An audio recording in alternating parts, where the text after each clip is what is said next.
अच्छा रुक जाइए, हम लोग पढ़ रहे हैं लीनियर डिफरेंशियल इक्वेशन, जिसका आज लास्ट क्लास है। एक क्वेश्चन आप पूछ रहे हैं, क्वेश्चन नंबर 41 बोलिएगा तो क्वेश्चन नंबर 41 में क्या है? क्वेश्चन नंबर 41 कह रहा है solve the differential equation. Differential equation में इतना ही सा लिखा रहेगा एग्जाम में, सॉल्व इट, बस इतना सा रहेगा। आप एक क्वेश्चन लिखा रहेगा, बोलिए तो क्या है question? D Y upon D X, हाँ D Y upon D X plus Y 10x, ठीक है, हाँ, equal to 2x plus X square और 10x है। सुनिए, इसमें तो सब कुछ ओके ओके है ना, इसमें तो ओके ओके है। एक बार सॉल्यूशन लिखेंगे। अच्छा, इसमें पार्टिकुलर सॉल्यूशन पूछ रहा है। व्हेन एक्स वाई बराबर 1 एंड एक्स बराबर 0, एक ही बात है। जब वाई का मान 1 है तो एक्स का मान 0, या एक्स का मान जब 0 है तो वाई का मान 1 होगा। चलो, तो गिवन क्या हमारे पास, सबसे पहले इसको लिख लेंगे। गिवन है हमारे पास D Y upon D X, इसको थोड़ा सा ऐसे कर लेंगे।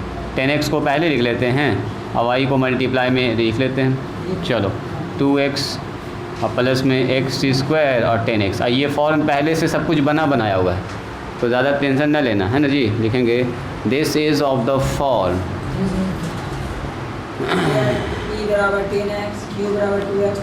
This is of the form. ये किस फॉर्म में है?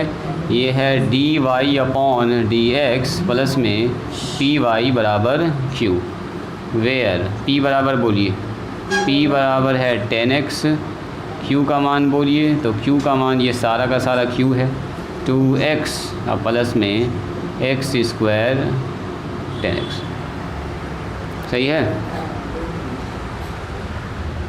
चलिए, इसलिए आई एफ निकालिए, integrating factor E to the power P D X, E to the power P का मान बोलिए, पी का मान है 10x और 10x का इंटीग्रेशन क्या होता है बोलिए? Log sec x.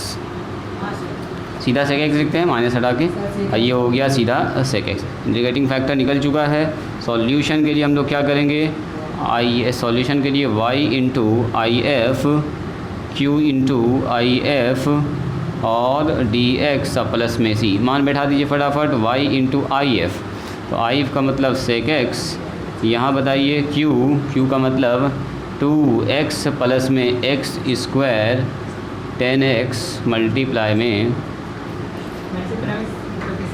हाँ आई एफ भी आ रहा है मल्टीप्लाई में ना जी, सेक एक्स, और यहाँ आ जाएगा डी एक्स प्लस में सी।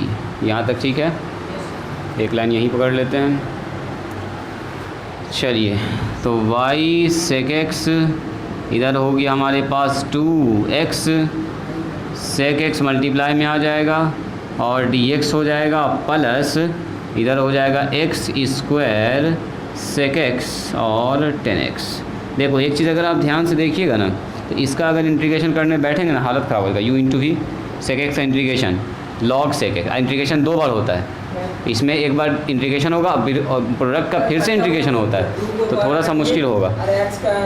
यहाँ पर अगर आप इसको तोड़िएगा, इसको अभी रोक के रखिए, इसको ऐसा कीजिए y सेक एक्स, इसको लिख लीजिए 2x सेक एक्स, हाँ dx, इसको मान लेंगे I1, इसको मान लो ना, यही देखना है आपको। इसका इंटीग्रेशन कीजिएगा ना तो अच्छा खासा मेहनत करवा देगा ये आदमी, क्योंकि वजह उसका ये है कि जो सेक एक्स को आप भी मान रहे हैं ना, इसका 2 बार इंटीग्रेशन होता है, और सेकंड वाले पार्ट में इंटीग्रेशन करने के बाद x से गुना होकर फिर इंटीग्रेशन होता है, 2 बार इंटीग्रेशन वहाँ पर।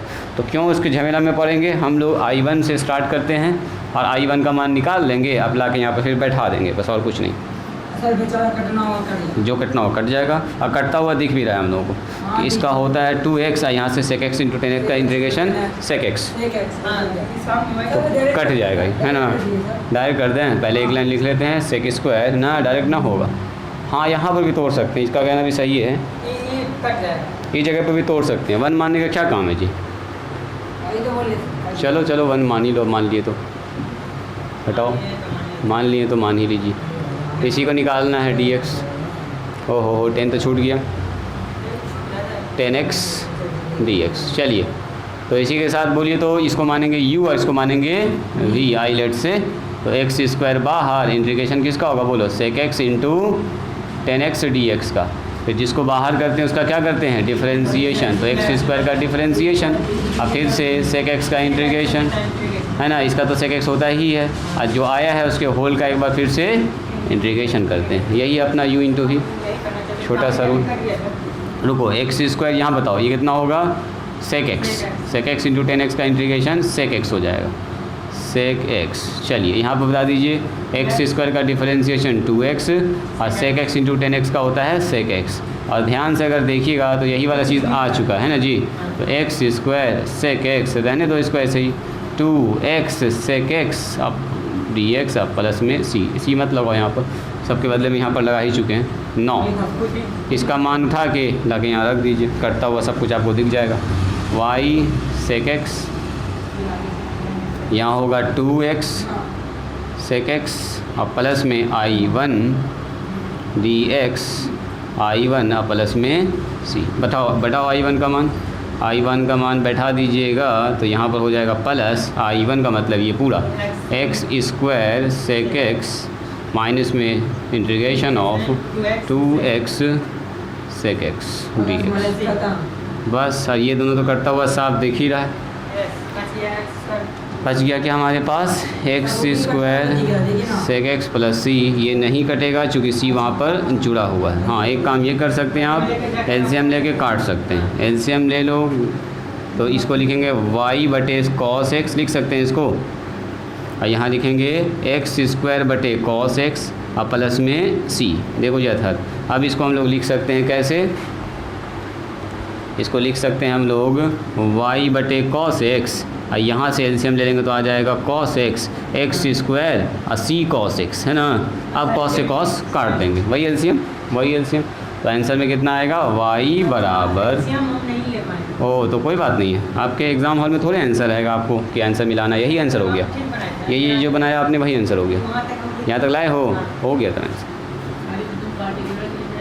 चलो अच्छा, एक और काम भी बाकी है, सही बात है। अभी रुको, सी मल्टीप्लाई में कॉस एक्स, हाँ सी का मान अभी बैठाना है जी। तो एक काम अभी यही वाला काम स्टार्ट कीजिए। लिखेंगे चूँकि x बराबर 0 है एंड y बराबर 1 है, तो इस जगह पर सी का मान देखिए क्या होगा, y का मान 1 बैठाइए, x का मान 0 बैठाइए, सी इंटू एक्स का मान 0 बैठाइए, cos 0 का मान 1 होता, तो सी का मान घूम के 1 निकल गया। बस सी का मान यहाँ ला के बैठा दो, इसलिए फाइनली सॉल्यूशन होगा एक्स स्क्वायर प्लस में सी का मान 1 हो गया तो सीधा हो जाएगा cos x। बस यानी कि सी का मान 1 निकल के आ गया, तो ये हो गया इसका फाइनल सॉल्यूशन। चलिए लिखिए तो इसको, क्या दिया था, आया समझ में, किसमें, यही सवाल में। अच्छा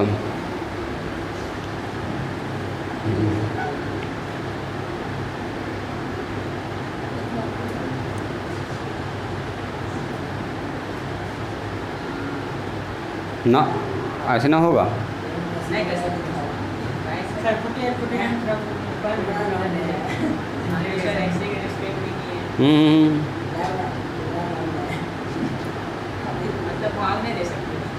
ना अंदर कोई फंक्शन कैसे घुसा देंगे सर, इंटीग्रेशन से कैसे ऊपर कॉमन भी ना निकाल सकते हैं इससे, इंटीग्रेशन से कि दोनों से हम कॉमन निकाल देंगे खाली। कॉमन कहाँ निकाल दे सर, भाग किए ना, तो दोनों में तो भाग किए नहीं है, और दोनों का एक्स के रिस्पेक्ट में है, सेम ही चीज है, नाम लिख के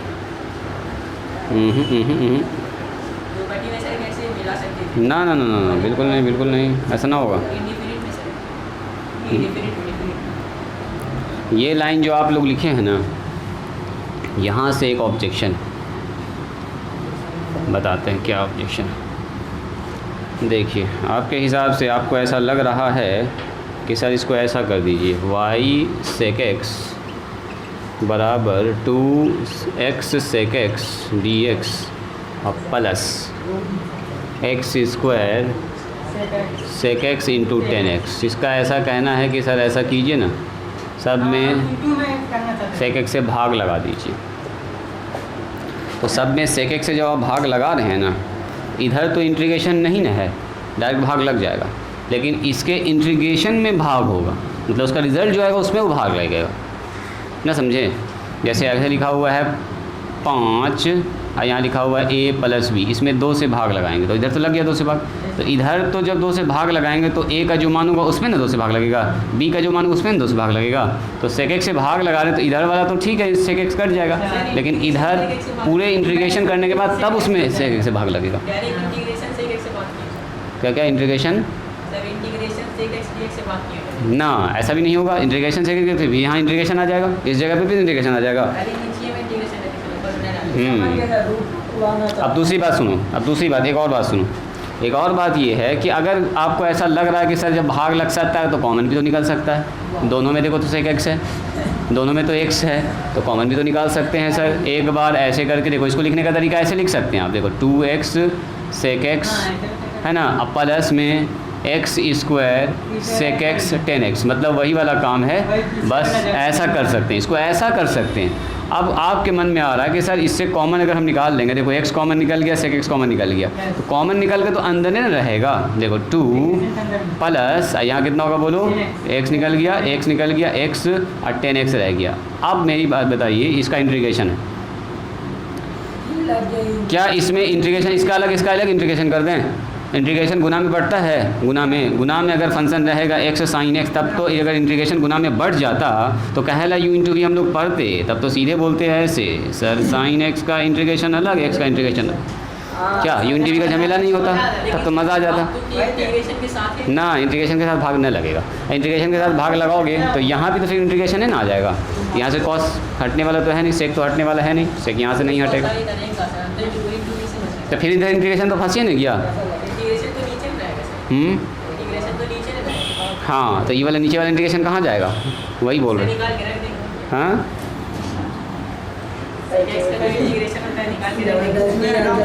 रुक जाओ, इंटीग्रेशन से इंटीग्रेशन भागना होता है। अच्छा, आपका कहना ये है sin x divided by integration of cos x, आप इसको ऐसा न लिख सकते, इंटीग्रेशन ऑफ sin x बटे cos x। बोलो क्यों, ऐसा न भाग लगता है। बोलो ऊपर वाले का इंटीग्रेशन कितना, माइनस cos x, नीचे वाले का इंटीग्रेशन कितना, अब देखिए ना आप ही बोलिएगा sin x, बोलो ये हो गया माइनस cot x, यही ना हुआ। अब बताओ ये हो गया sin बटे cos यानी कि tan x, और tan x का integration minus log cos x। अब बताइए क्या दोनों आदमी एक है, दोनों अलग अलग नहीं है। इंटीग्रेशन में बटेगा, लिमिट बढ़ता है अलग अलग, ऊपर नीचे एक साथ लिख सकते हैं। इंटीग्रेशन ऐसे ना बटेगा कि दोनों को एक ही साथ इंटीग्रेशन लगा दिया भाग में ना, तब तो u बटे v, सोच रहे हैं ये रूल खतरनाक रूल लगने वाला। अगर sin बटे cos tan नहीं बनता तो सुनो sin x अगर नीचे होता और कहीं x स्क्वायर होता, तब तो खट से बोलते हैं सर ऊपर वाले का अलग इंटीग्रेशन और नीचे वाले का अलग इंटीग्रेशन, खेले ख़त्म एक ही लाइन में ना होगा। अब इसको देखो कितना मेहनत से ऊपर ले जाना पड़ेगा, हाँ x पर पावर -2 dx, दो बार u इंटू ही लगने वाला है इन सब में। अच्छा खासा सवाल बड़ा होने वाला है। तो इंटीग्रेशन डिवाइड में मल्टीप्लाई में ना बढ़ता, हाँ जोड़ में घटाव में बढ़ जाएगा, अलग अलग चला जाएगा, कॉमन भी निकल जाएगा। लेकिन गुना में ऐसा ना होगा कि इस दो ठो पार्ट है, इस पर अलग इंटीग्रेशन चढ़ा दिया, इस पर अलग इंटीग्रेशन चढ़ा, ऐसा बिल्कुल नहीं होगा, रॉन्ग हो जाएगा। बात समझ में आई, कन्फ्यूजन ख़त्म हुआ।